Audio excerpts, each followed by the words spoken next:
de Con la guadaña al hombro, novela de Abel Mateo, con el que la Biblioteca Nacional, desde su aparición original, en una edición casi artesanal del año 41, del prolífico Abel Mateo, uno de los cultores iniciales de la época de oro de la literatura policial en la Argentina. Es el comienzo de la colección Disparos en la Biblioteca, publicado por la editorial de la Biblioteca Nacional, Mariano Moreno. Tenemos el orgullo de presentar una novela que está en el centro, en la base de la producción de literatura policial en la Argentina de su época de oro. En un momentito comenzamos esta presentación.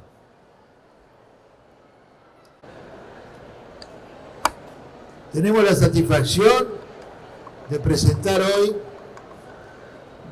en este último fin de semana y penúltimo día de feria, el título inicial de una colección que lleva por nombre Disparos en la Biblioteca.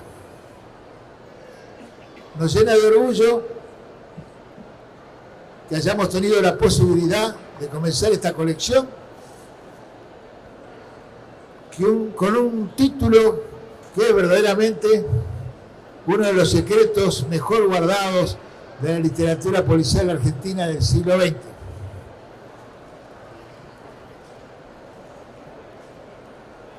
Esta voluminosa novela, un ladrillo como solemos decir en términos literarios, escrita bajo seudónimo por el escritor argentino con residencia en Uruguay y luego hasta el final en la Argentina, Abel Mateo, que fue uno de los cultores más prolíficos y más consecuentes del género en la Argentina. En todas las historias de la literatura policial argentina se habla de esta novela. Nadie la había leído, todos sabían que existía, porque fue una edición casi familiar, digamos, que salió en el año 40 en Montevideo. Con este texto, que tiene el sentido de un rescate y por otro lado, el sentido de dar a conocer un intento literario de características asombrosas. Ya lo explicará Juan José de Laney, ya lo explicará Mariano Buscaglia. Mariano, como el pesquisa que encontró el ejemplar que necesitamos para poder publicar nuestra versión. Y Juan José de Laney, por ser el historiador de la literatura policial argentina que se ha dedicado con más consecuencia al tema y cuya historia de la literatura policial argentina se publicará el año que viene en esta misma colección, Disparos en la Biblioteca. Los voy a dejar con ellos entonces. Como director de la Biblioteca Nacional estoy muy orgulloso de que nuestra editorial, recuperada a través de la gestión de Sebastián Esconi, nuestro editor, ha recuperado su presencia en las librerías, su presencia en los estantes, su presencia en la feria. Estamos muy contentos de eso y nada mejor que empezar con la guadaña al hombro. Por favor, Juan José. Gracias, Juan. ¿Me escuchan?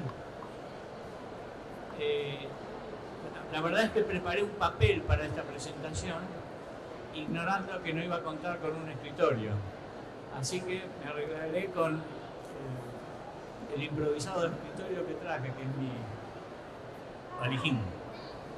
Voy a leerles, no se alarmen, un breve trabajo que procura dar una idea general de la obra y cuál fue su incidencia en la historia del policial.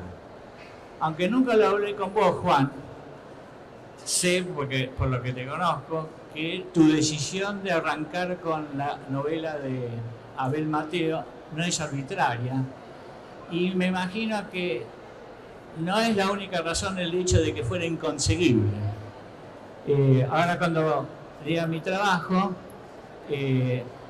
verán que por lo menos yo estimo que la novela esta de Mateo, publicada en el 40, cierra como un ciclo, el primer ciclo del policial en Argentina. Y en el 41 se publica un cuento que oscila entre lo policial y el espionaje, que es el jardín de senderos que se bifurcan, de Borges, con lo que se inicia la época, por así decir, de oro del policial argentino. Y que yo hago terminar con la publicación de Operación Masacre, con la que se inicia otra etapa más, la de la promoción de la novela negra, etc. La publicación de la novela Con la guadaña al hombro en Montevideo en 1940 significó para su autor, Abel Mateo, que había nacido en 1903 y moriría en 1966, el inicio de una fecunda carrera literaria concentrada casi exclusivamente en la narrativa policial. Amigo de los seudónimos, Diego Keltiver fue el que Mateo creó para firmar su libro. Acá mis colegas, supongo que después se los mostrarán, han traído muchos de los libros de Mateo. A más de 80 años del lanzamiento de la novela en edición del autor y limitado tiraje, es muy difícil hallar hoy un ejemplar de aquella historia con la que Abel Mateo y Fernández, tal su nombre completo, contribuyó a cerrar un ciclo de nuestra incipiente narrativa de misterio. La etapa que arrancó en 1877 con las novelas La huella del crimen y Clemencia, firmadas por Raúl Palais, seudónimo del jurisconsulto Luis Varela, que vivió entre 1845 y 1911. Así, junto a otras, la propuesta de Abel Mateo conformó el establecimiento del género y precedió la época de oro del policial, iniciada, como dije recién, con, según mi visión, El jardín de senderos que se bifurcan de Borges, y que al año siguiente, el Annus Mirabilis, se robusteció con La muerte y la brújula del mismo autor, los relatos reunidos en 6 problemas para don Isidro Parodi, que Borges y Adolfo Bioy Casares escribieron a 4 manos, y la colección de cuentos Las 9 muertes del padre Metri, que Leonardo Castellani presentó bajo el seudónimo de Jerónimo del Rey.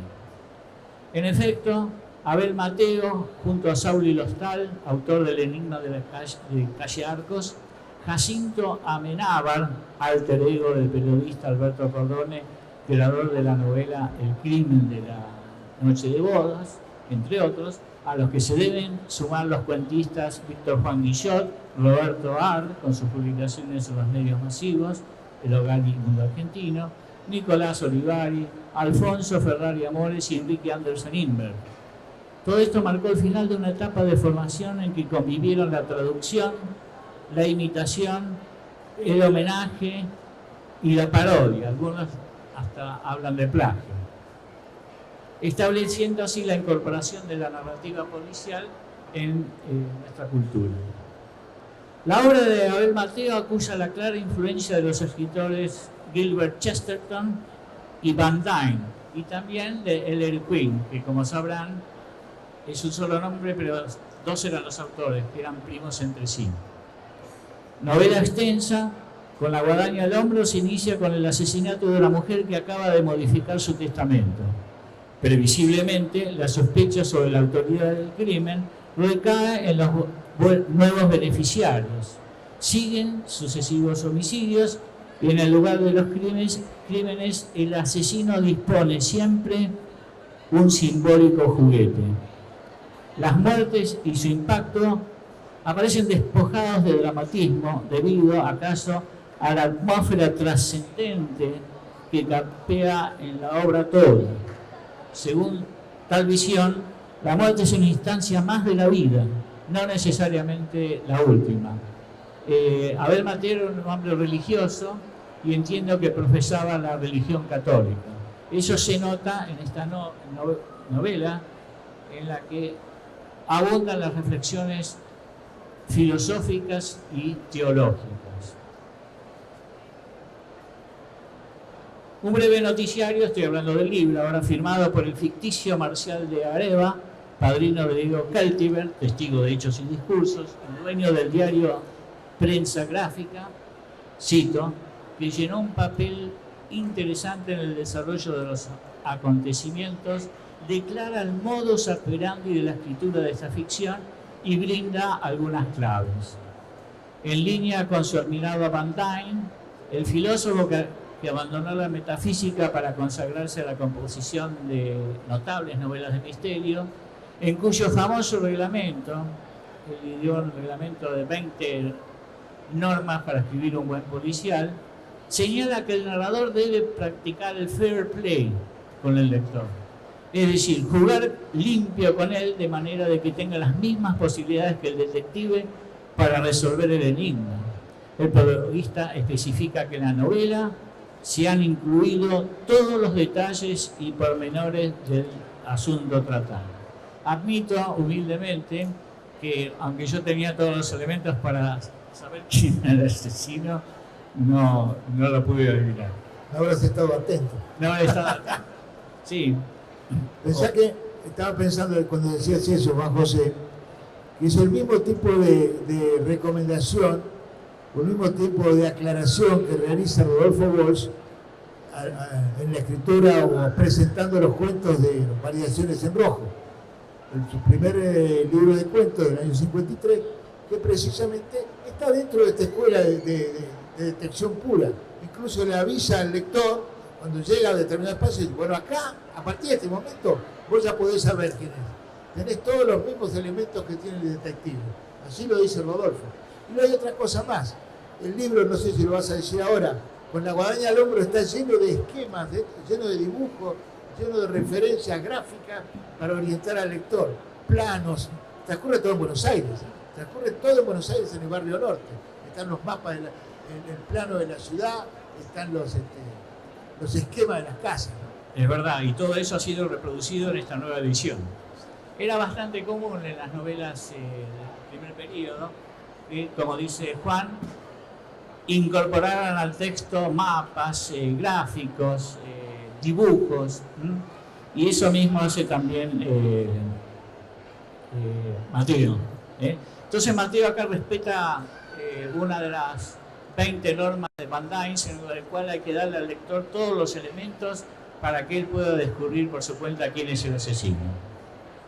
En otro sentido, Marcial de Areva, que es el del noticiario, el personaje ficcional, presenta también al detective investigador Bernal Cheste, doctor en filosofía y letras, dramaturgo y, según se ha dicho de él, un poeta de lo trascendente. Evidentemente, detrás de Cheste no hay que ser detective privado para imaginarse que está Chesterton, ¿no? Que era uno de los modelos de Mateo, que es definido en la novela como un poeta de lo trascendente y detrás de cuyo nombre se oculta, junto con Eric Quinn, otro de los modelos del escritor, Chesterton.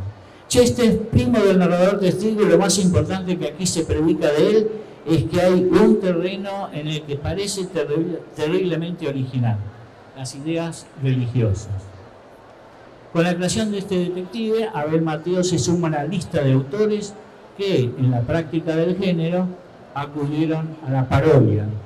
En la historia de nuestra literatura policial, la parodia es frecuente y casi siempre efectiva. En este momento me acuerdo de los 6 problemas para don Isidro Parodi, de Borges y Bioy, que ya en el apellido Parodi se sugiere que se trata de una parodia. La acción, que transcurre en Buenos Aires a fines de la década del 30, en un ámbito aristocrático, empieza con el noticiario mencionado.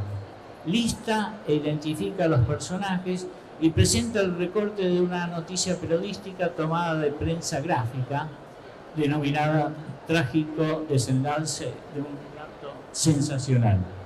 A propósito de esto que acabo de leer, hace unos minutos, conversando con Juan, me hacía notar, y es verdad, y es notorio, que a veces la novela parece una obra de teatro, o mejor aún, un libreto cinematográfico. Absolutamente.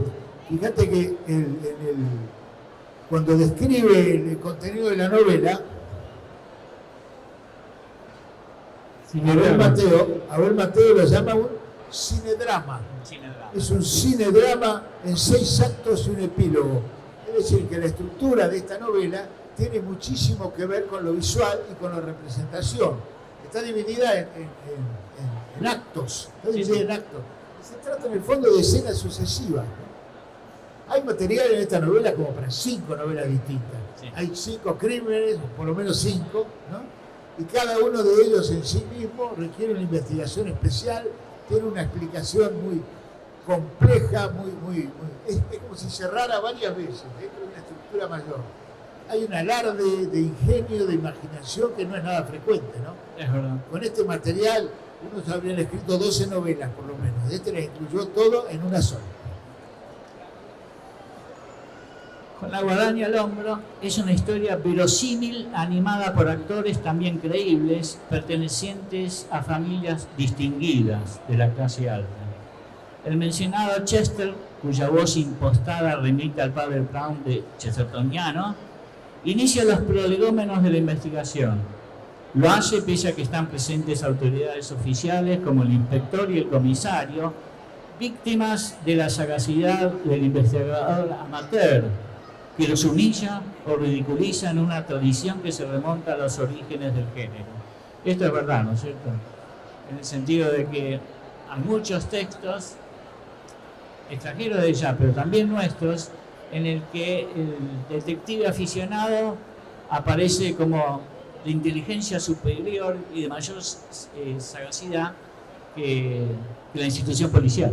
Totalmente, siempre, bueno, eso viene del primer cuento de Poe, ¿no?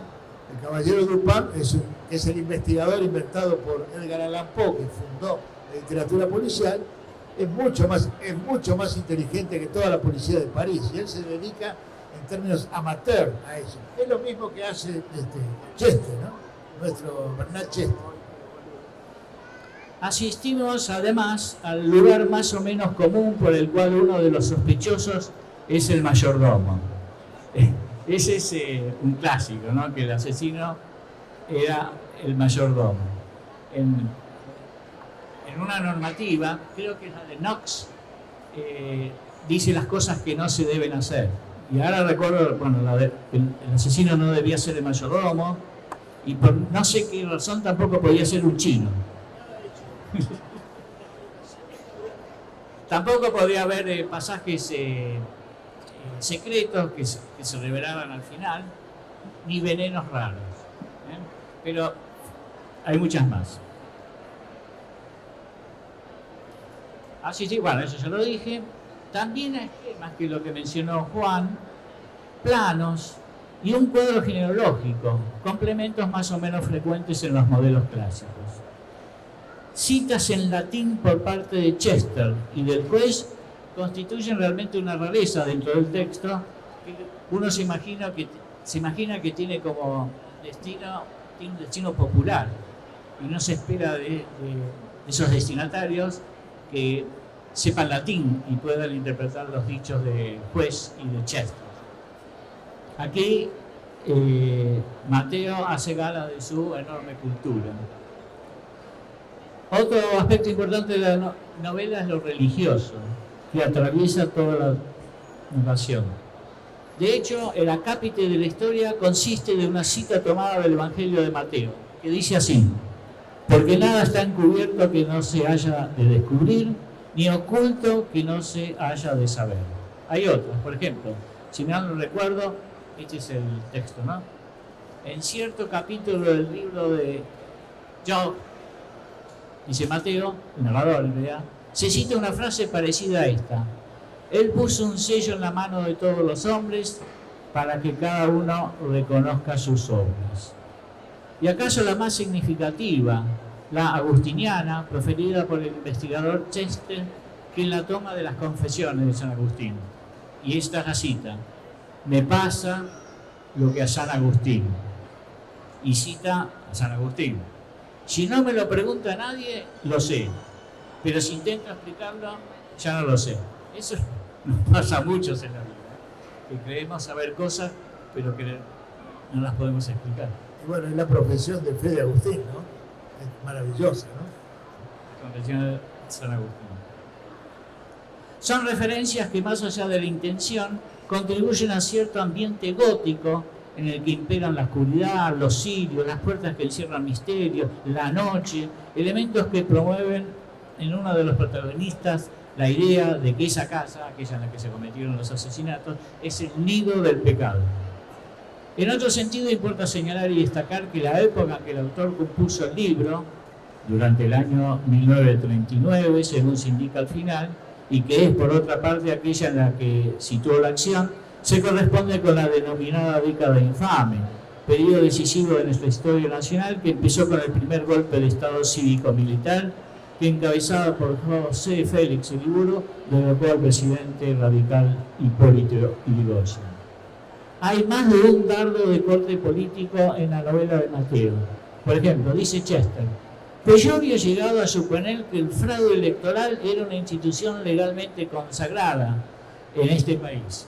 Bueno, a propósito de esta cita, que aspira a ser cierta y también aspira a ser irónica o graciosa, apunto o sumo que hay, esa es una opinión personal por supuesto, en la novela, expresiones supuestamente humorísticas, pero que no son muy felices. El gato de Gertrudis,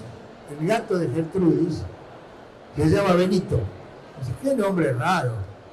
Pero inmediatamente Cheste hace la alusión a cuál es el Benito que está en el aire. Es Mussolini.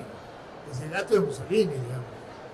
Habla un poco de la adhesión de ese sector de la oligarquía porteña, porque hay una referencia muy clara en ese sentido a ciertas adhesiones al nacionalsocialismo, incluso referencias explícitas a Hitler. Estamos hablando de la sociedad argentina en el año 38, 39.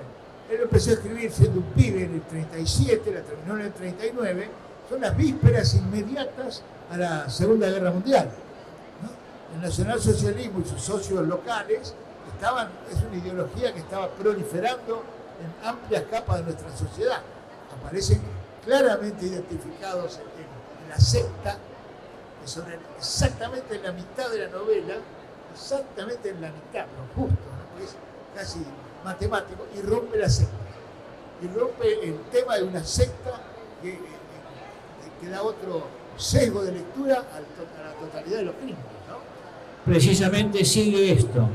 Incidencias varias justifican asimismo la incorporación de un ingrediente que acusa de influencia del Roberto Art de los Siete Locos. Se trata de la sociedad secreta denominada Los Curiosos de Mitra, que integran 7 individuos y que, según declara el texto, cito, pretenden implantar en nuestro país un gobierno totalitario siguiendo la huella de algunas potencias europeas. Ahí termina la cita. Cierta atmósfera expresionista, insinuada desde el principio de la narración, se intensifica a partir de la existencia y discursos atribuidos a esta agrupación, cuyo nombre remite al mito pagano.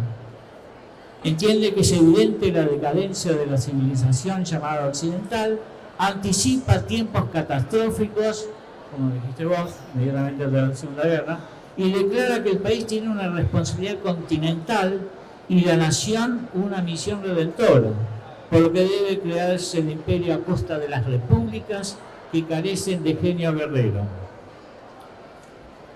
Se trata de despojar al continente, esta es la palabra del narrador, indoamericano, y sigue una cita. ¿Despojarlos de qué? De los brotes bastardos de una religiosidad sentimentalista, de una cultura disolvente y de una moral afeminada. Estas y otras definiciones del programa de los curiosos de la Mitra son consideradas demenciales. Sobre el sentido y la función de la sociedad, en el relato el autor ignora la regla número 13 de la normativa de su maestro Van Dyne, según la cual, cito a Van Dyne, sociedades secretas, camorras, mafias y demás no deben tener cabida en una historia de detectives. Abel Mateo vislumbró en la literatura policial posibilidades que le exceden más allá del placer por el enigma, el misterio, la mera adivinanza y el juego. Hay cuestiones filosóficas, sociales y hasta teológicas que están en la raíz del problema del bien y del mal. Parece entender que el Nobel escritor tiene estas posibilidades justa y funcional cabida en este tipo de escritura. El epílogo finalmente acusa una proyección apocalíptica y las palabras finales desnudan claramente una intencionalidad que va más allá de las convenciones del género. La novela Problema, con la guadaña al hombro, constituye así un momento importante en el desarrollo y afirmación de la narrativa policial y de misterio en la Argentina. Por sobre el mero entretenimiento, Mateo entrevió hondas posibilidades que generaciones posteriores incorporaron y expandieron. Su texto cierra un ciclo, abriendo posibilidades insospechadas en la producción de un género que por mucho tiempo fue considerado menor. Gracias.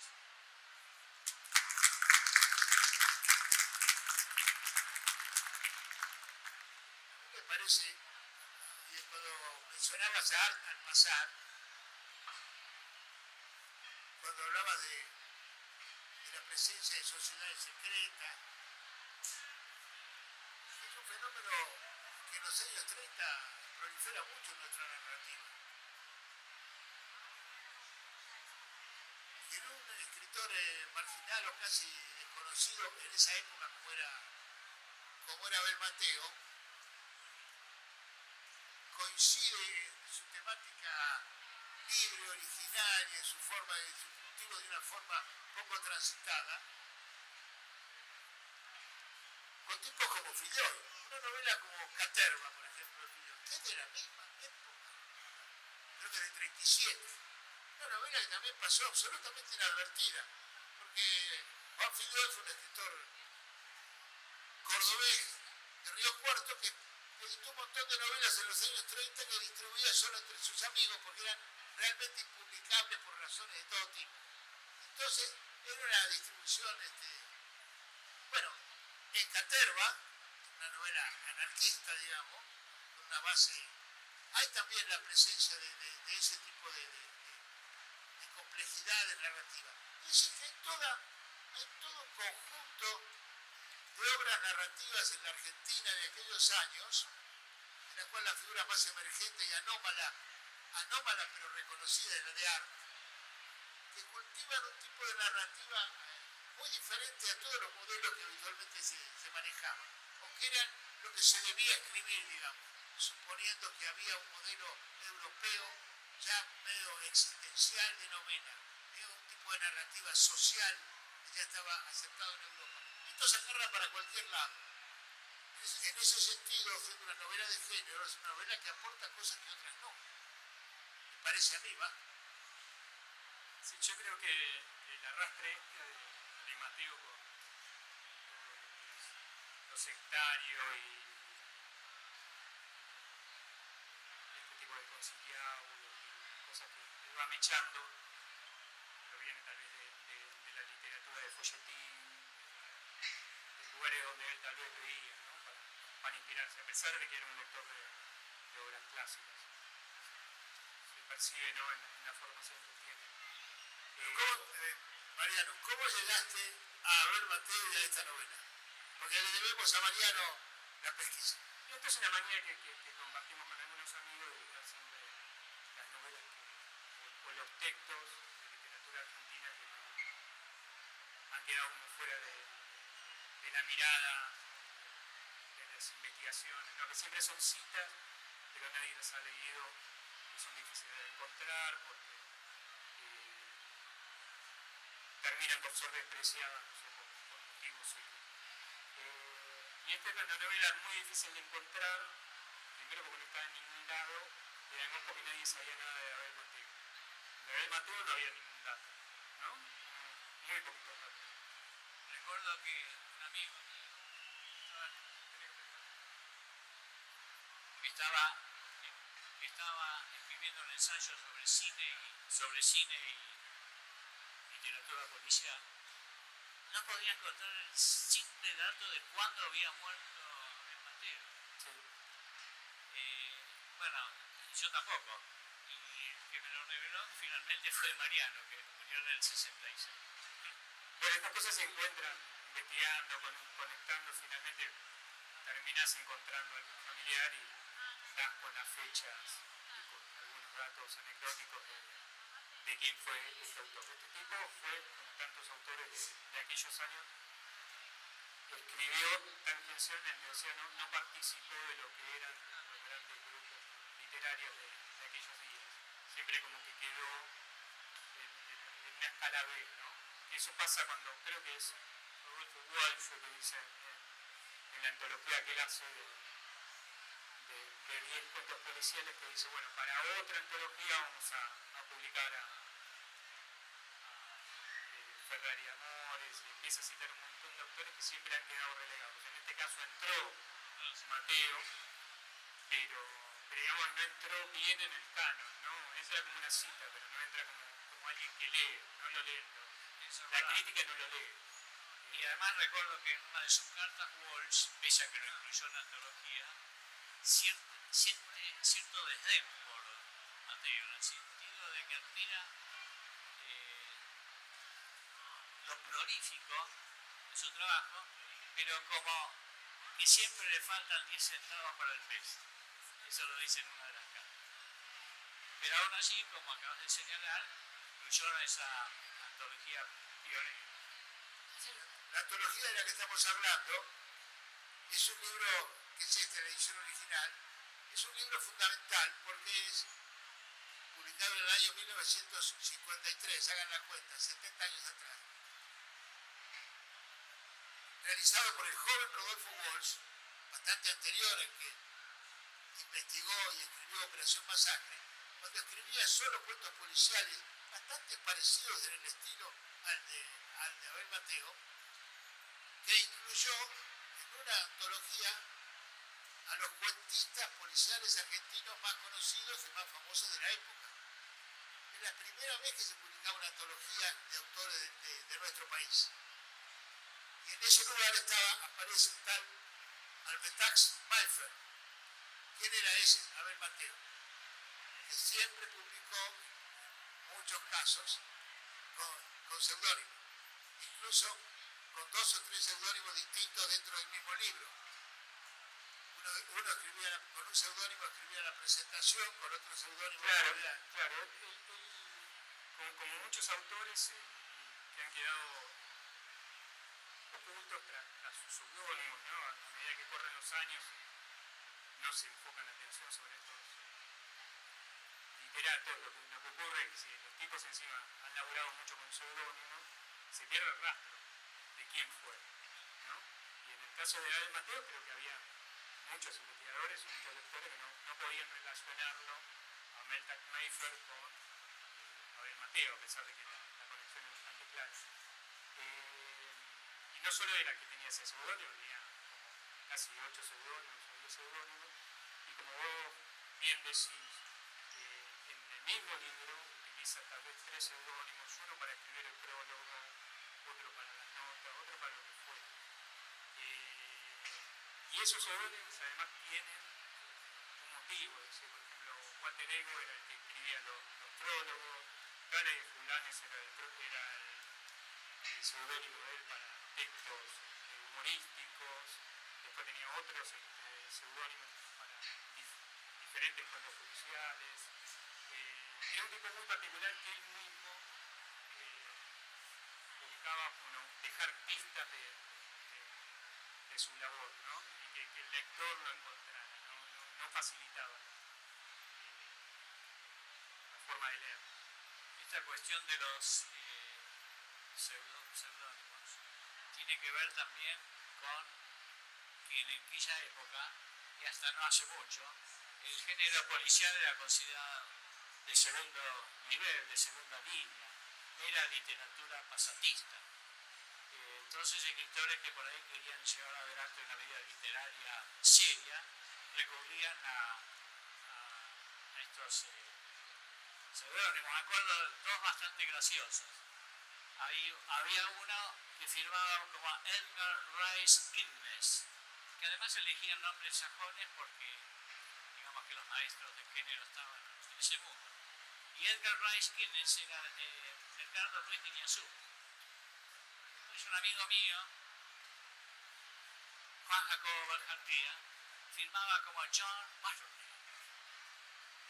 Y la razón, no la única, debe de haber otras, era que publicaban porque les convenía económicamente. Había colecciones de revistas importantes en Buenos Aires y en pagas, y bueno, se hacían unos bellos con estas producciones y la literatura seria la firmaban con su nombre. Esto, como señaló Mariano, era un problema, ¿no? Pero también, bueno, también el seudónimo con matices anglosajones era porque un libro anglosajón vendía más que un autor argentino, que tampoco estaba tan difundida la literatura policial nuestra en esos años. Por lo menos recién se empezaba a conocer. Pero lo insólito en Mateo es que él no tiene libros fuera del policial. Él siempre fue, como dijo Juan al principio, consecuente con el género. No le gustó hacer otra cosa. Él siempre hizo policial. Si fueran paródicos o no, las obras de teatro son policiales, todo es policial. Él entendía la literatura como un género policial, directamente. Su éxito mayor fue Un sabor a almendras amargas, ¿no? ¿De qué se trata? ¿Qué es eso? No, también es una obra, esa obra se representó en el Teatro Cervantes y llevó muchos años hacerla porque hay 38 actores en esa obra. Así que era muy complicada. Pero bueno, es una típica historia policial deductiva. Pero además, en eso también está en la tradición inglesa, ¿no? Piensen ustedes que las versiones teatrales de algunos de los cuentos de Agatha Christie, que es el modelo, digamos, total y acabado de la literatura policial sajona, han sido trasladadas por ella a la escena, al teatro, y han tenido larguísimo éxito y larguísima años y años de representación. El ejemplo máximo es La Ratonera, ¿no? Todavía se representa. Y hay un cartelito que dice, no cuente el final. Está en el teatro desde hace decenas y decenas de años. Y la famosa Testigo de Cargo, que es una de las películas más hermosas de Billy Wilder, es la versión de un cuento que hizo la misma Agatha Christie, que la puso para el teatro. Porque estos textos, y es bastante lógico, bastante claro.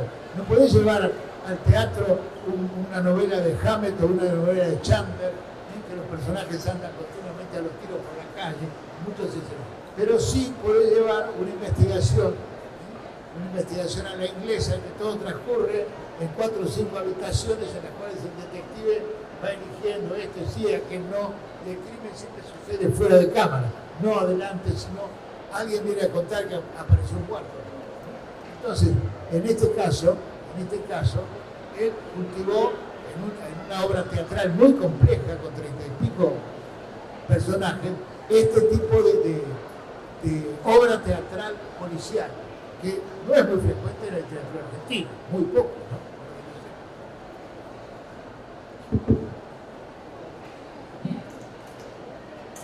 A mí siempre me llamó la atención, ¿siguen con lo anterior o cambio de tema?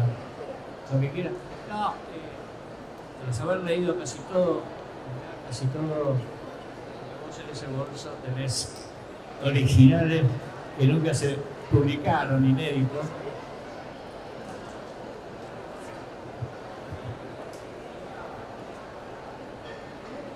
Estos son originales. Originales de Mateo, ¿de dónde lo sacaste?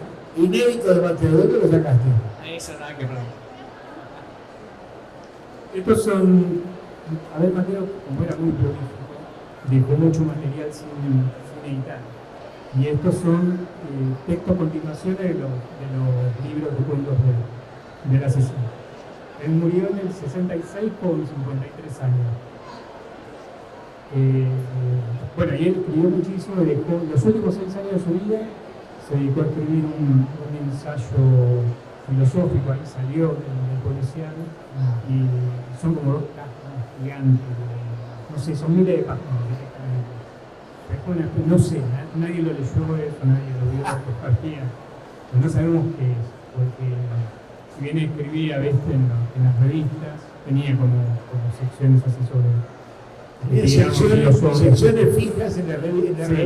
Sí. En Caras y Caretas tenía una críticas literarias, críticas sobre corrección la paja en el ojo ajeno, y después tenía una muy linda que era sobre críticas de literatura policial, donde ahí está toda la poética de cómo él entendía el policial, de cómo detestaba el policial negro, que lo consideraba pornográfico.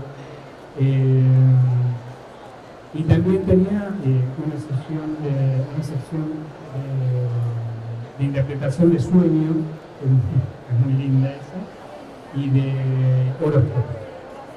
El horóscopo que acá está en la novela del Zodíaco, que está en esta novela. Claro, el Zodíaco aparece como un especialista.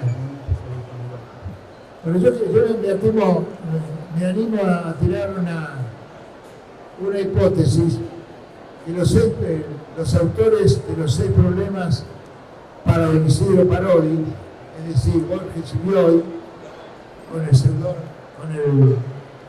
seudónimo Augusto Domecq, que publicaron esto en el año 41,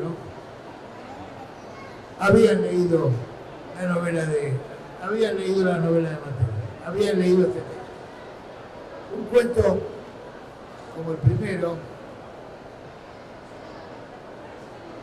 Las 12 figuras del mundo, que habla del zodíaco y hace referencias a los distintos animales, etc. Es una referencia al tema central, o por lo menos parte de la explicación de la secta, del accionar de la secta de la novela de Abel Mateo. Se había publicado 1 año y medio, 2 años atrás.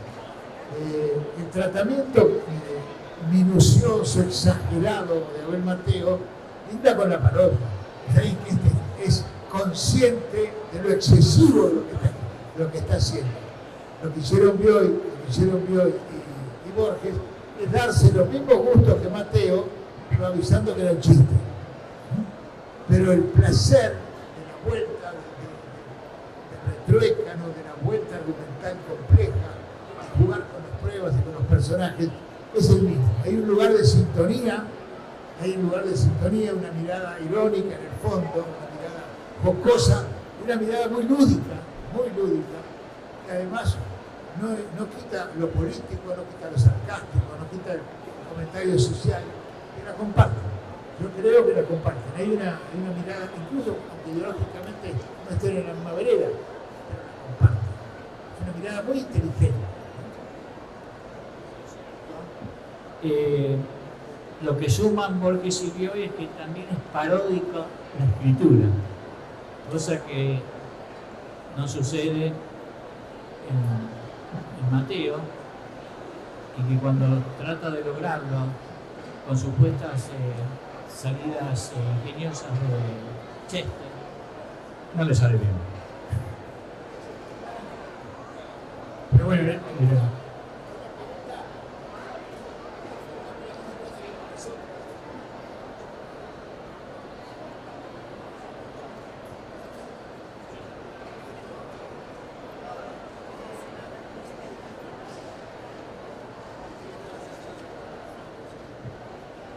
no, bueno, acá se empezó con la presentación de un libro y se terminó haciendo una especie de historia de la literatura policial, que me parece que es muy apropiado porque también es la presentación del sello Disparos en la Biblioteca, de la colección Disparos en la Biblioteca, que tiende a recuperar los clásicos del policial argentino, o los raros del policial argentino, con el afán de reencontrar una literatura menoscabada en el canon de la literatura argentina, pero que tiene todos estos dobleces, matices, pliegues que acaban de mencionar los compañeros. Yo me preguntaba, quería una cosita más, resaltar la figura de agradecer a Juan José la presencia y en la contribución, y también resaltar la figura de Mariano Buscaglia, que además de un investigador muy serio, es un laburante de la cultura que se arremangó y estuvo al lado nuestro en la confección de este libro. Cuando uno ve un libro hay muchas capas de trabajo atrás que tienen que ver con cuestiones estéticas, jurídicas, administrativas, logísticas y también de corrección, de diseño y de diagramación. Y Mariano estuvo ahí al lado de las compañeras y los compañeros de la editorial de la Biblioteca Nacional trabajando codo a codo. Quería también mencionar que el arte de tapa es de Pancho Pepe, un joven dibujante que interpretó de manera también irónica, ¿por qué no?, las ideas que le transmitimos acerca del libro de Mateo. Y por último, si hubiera lugar a una pregunta, me deja mucha curiosidad ese procedimiento de ironizar aquello que viene dado de afuera, ¿no? Por ejemplo, se habla de la escuela detectivesca inglesa y de cómo sus cultores en Argentina, para ser cultor de algo y valer la pena, hay que hacer un pliegue sobre aquello que se recibe, y ese pliegue no puede sino ser irónico, porque de lo contrario sería una mera reproducción del mundo cosmopolita, ¿no? ¿Cómo ven ese asunto acá los expositores? Y digo esto y no creo que tengamos muchísimo tiempo más, pero bueno,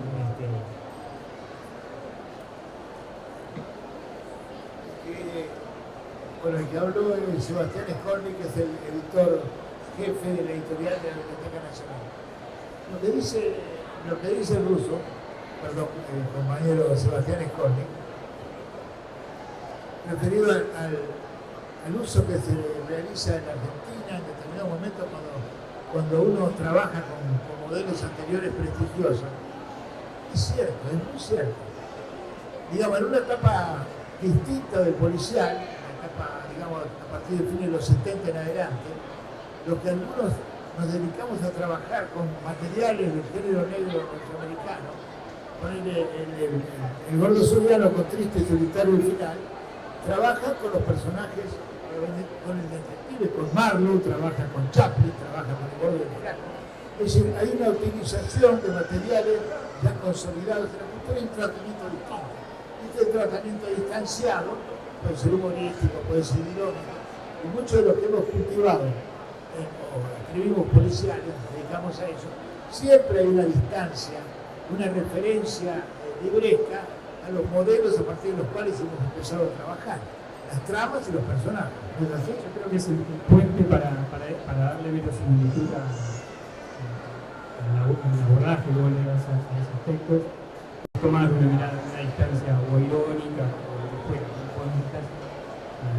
tener esa especie de... Sí, hay casos en que esa influencia o esa deuda está muy bien procesada y por ahí el lector no se da cuenta. Pienso, por ejemplo, en Rosaura de las 10, de Marco de Negri, que deriva claramente de las dos novelas de Wilkie Collins, La Dama de Blanco y La Piedra Lunar. Uno lee Rosaura y le parece absolutamente verosímil y hasta parece absolutamente original. Después, claro, si además uno leyó las novelas de Wilkie Collins, se da cuenta que hay una deuda muy grande, pero que está muy bien asimilada. De Nevi había leído esas dos novelas gracias a la colección creada por Bioy Borges, ¿no? Séptimo siglo. O sea que lo que quiero decir es que hay influencias bien asimiladas, hay otras que no es que no estén asimiladas, sino que deliberadamente quieren poner el acento en que se trata de una parodia, ¿no? Como es el caso de 6 problemas para el homicidio parodia.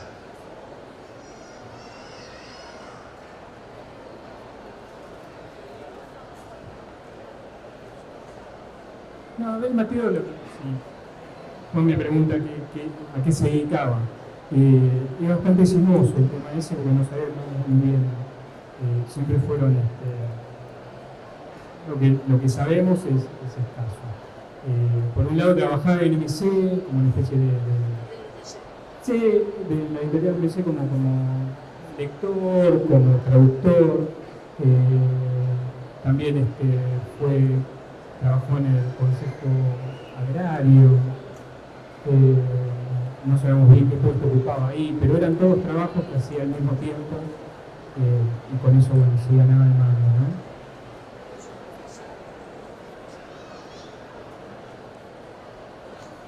No, eso es una deducción. Es probable que como muchos autores, hay otro autor de la época de Abel que se llamaba Alejandro von der Hey, que también trabajaba en el MC y editaba en el MC. Pero editaba libros que no estaban dentro de las colecciones regulares del MC, entonces se ve que había como una especie de arreglo con los editores, donde a veces te pagaban con la edición de tu libro. En el caso de Mateo me parece que estaba más regulado ese tema. Pero bueno, él sí tuvo mucha influencia porque, por ejemplo, Bonifacio del Carril, que fue el director de ediciones de MC, lo puso él fue el que pidió que lo metieran. Y después tuvo influencia también en decisiones que se tomaron de libros que se editaron o no se editaron en la colección. Así que era un tipo que estaba bastante preocupado. Bueno, hasta aquí llegamos entonces. Es muy probable, sí, vamos a anunciar lo que viene. Muchas gracias por la atención, por acompañarnos en esto. Desde el comienzo de una colección que le deseamos larga vida y éxito. Y muchas gracias a los compañeros que solo nos han mostrado un iceberg de todo lo que solo lo publicamos. Gracias, Juan. Yo quería agradecer sobre todo a la biblioteca por haber rescatado esto, a Juan, a los muchachos de ediciones, a las chicas, que hicieron un laburo extraordinario, de muchísima paciencia, de muchísima voluntad. Así que bueno, para mí fue una experiencia muy, muy linda y además con el honor de tener a Juan José de Laney como prologuista y haberme hecho amigo de él durante todo este proceso. Así que fue muy rico todo lo que aprendí. Bueno,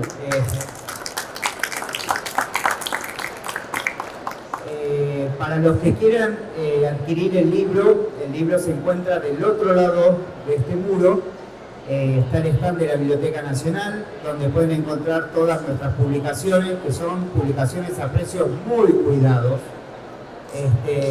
porque una de las funciones de la biblioteca, digamos, de carácter estratégico, es la de producir nuevos lectores, la de difundir nuestros patrimonios y la de tener un nuevo tipo de relación con la comunidad lectora.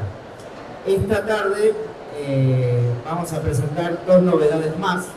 A las 18 horas presentaremos el Tratado Brutowski, la medicina según Oski y César Bruto, acá en este mismo stand, que es una joya del humor gráfico argentino y que salió su reproducción aquí en la Biblioteca Nacional, lo pueden ver también, es un hermosísimo libro. Y a las 20 horas presentamos La vida romántica y aventurera de Parravicini, el hombre que hizo reír a 3 generaciones, que reúne un conjunto de semblanzas hechas por Varela en la revista Aquí está. Así que Alfredo Varela hizo unas semblanzas muy buenas de Parravicini en la revista Aquí está, y es un hermoso volumen que también se puede consultar del otro lado. Muchas gracias por la presencia, los esperamos a la tardecita si quieren, y aquí del otro lado pueden ver los materiales, los recibiremos con mucho gusto. Gracias por todo.